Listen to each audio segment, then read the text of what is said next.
Malaysian Prime Minister Muhyiddin Yassin is seeking the King's permission to activate emergency powers. Well, the move comes against the backdrop of a third wave of COVID-19 infections. The proposal includes suspension of Parliament, which had been scheduled to meet in November.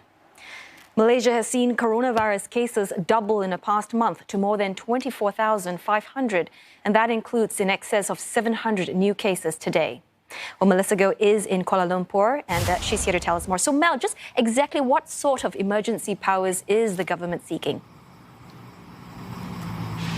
Well, right now, the Prime Minister, Mr. Muhyiddin, has left the palace in Pahang after he had an audience with the King, who's currently back at his home state.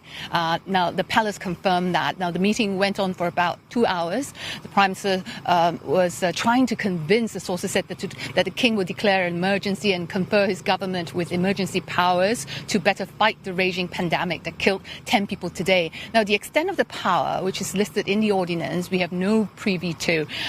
Media told to await formal announcement. It's not likely to come tonight. So Malaysians are watching closely. It's rather unnerving, not sure what to expect exactly.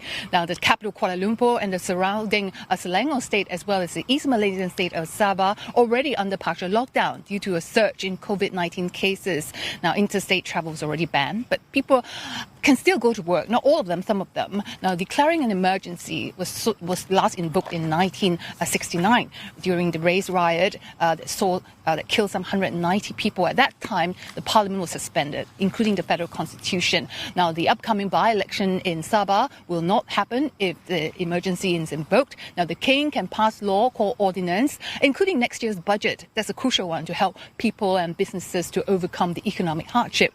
But it's also seen as a test of Mr. Muhyiddin's majority in Parliament. Now, if that doesn't get passed, the budget for next year, it will trigger the collapse of his government and pave the way for a possible snap election, something many people are worried about because of the surge in COVID-19 cases, especially after the recently held Sabah state election.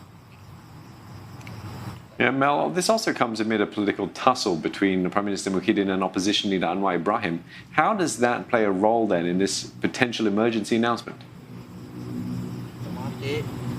Yeah, indeed, the ongoing power struggle among political leaders in the country is a major distraction to Mr. Muhyiddin, and he is constantly watching his back with the parliament scheduled to resume its sitting on November 2nd and the crucial budget that needs to get passed without a glitch. Now, his government is hard-pressed for numbers, although his ally, UMNO, Party President Zahid Hamidi, remember, has already declared a political ceasefire and backed Mr. Muhyiddin in the fight against COVID-19. Still, he couldn't count on UMNO's 39 MP support. And opposition leader Anwar Ibrahim also insisting that he had more than 120 MP support in his meeting with the King, although he refused to give their names. Now, Mr. Muhyiddin can't rule in peace, many analysts are saying, with just a razor-thin majority he has in Parliament. Anwar's, in a statement issued just a while ago, has accused him of abusing his position, seeking undemocratic means to stay in power, using COVID-19 as an excuse.